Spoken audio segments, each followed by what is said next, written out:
Hi, I'm Alix Paultre, and I'd like to welcome you to another episode of Talking Timepieces, where we just talk about watches. Today, we're going to look at a couple of variations on a two-watch collection using these four Rolexes. Basically, we'll talk about them as pairs in a two-watch collection, and showing also the benefits of each type of two-watch collection, depending on what watches you are using. These are pretty much straightforward Rolex models. I've got a Explorer 2. I've got a Datejust. This is a oysterquartz Datejust, but it is a two-tone Datejust, and the added rarity of being an oysterquartz is nice. This is your quintessential Rolex, the two-tone blue face sub-date, and the new Oyster Perpetual 39 in the rhodium. So first off, let's talk about using this as the basis. So if you have a nice all-around watch. See, a watch like this, the Oyster Perpetual 39, especially with the gray face with the rhodium, you could wear this pretty much with anything.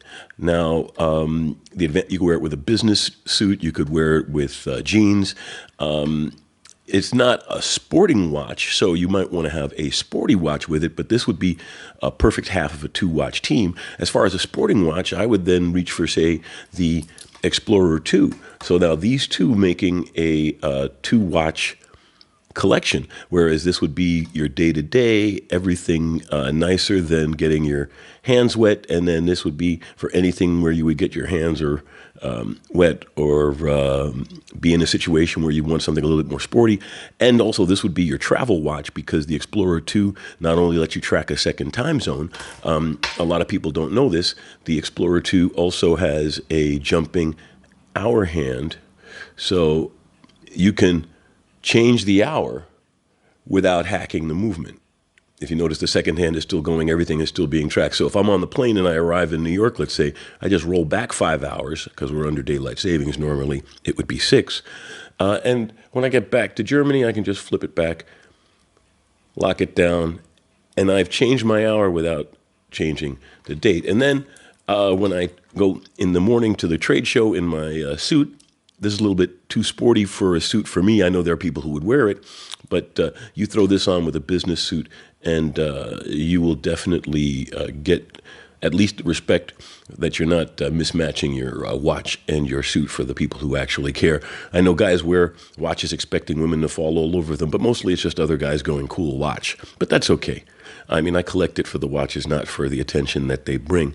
Otherwise, I'd have bought, some Datejust with diamond indices or something if I ever could afford something like that. Frankly, if I could, I probably wouldn't. I'd jump then for a Sky Dweller or something. But yeah, so that these two watches, though, actually make an excellent two-watch team. Sport watch, day-to-day watch. Now, let's say, for example, you want something a little flashy. You want to make this your day-to-day watch, and actually a lot of people do make the Explorer 2 their day-to-day watch. Then you want to toss in maybe something a little bit more elegant for suits and events and the like, and you could throw in then the Datejust. Now, this is an oysterquartz. You see the jumping hand. The interesting thing about the oysterquartz jumping hand is that it's run by an 11-jewel escapement.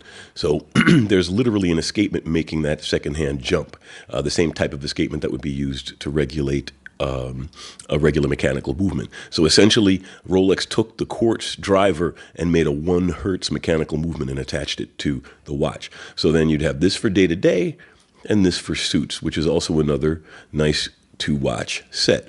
But let's say, for example, you wanted to go in a little bit of a different direction. You could almost do it this way.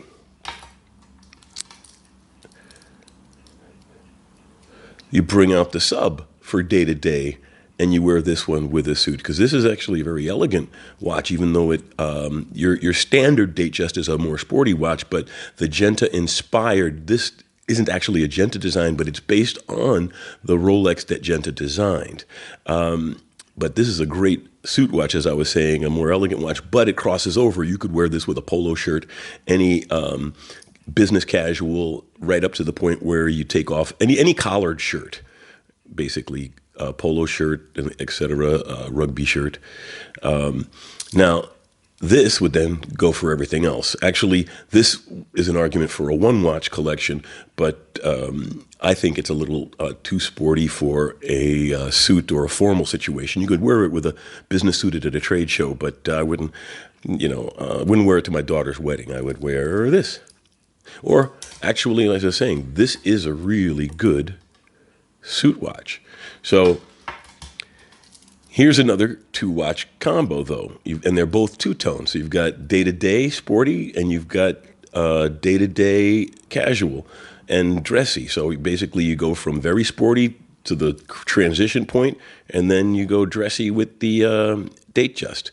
But the sub-date two-tone is literally the quintessential Rolex. If you buy an Invicta that tries to pretend that it's a Rolex, it looks like this. In fact, 90% of the fake Rolexes try to pull off the blue face gold and steel two-tone look to copy this look, and Rolex had it first. Rolex does it the best.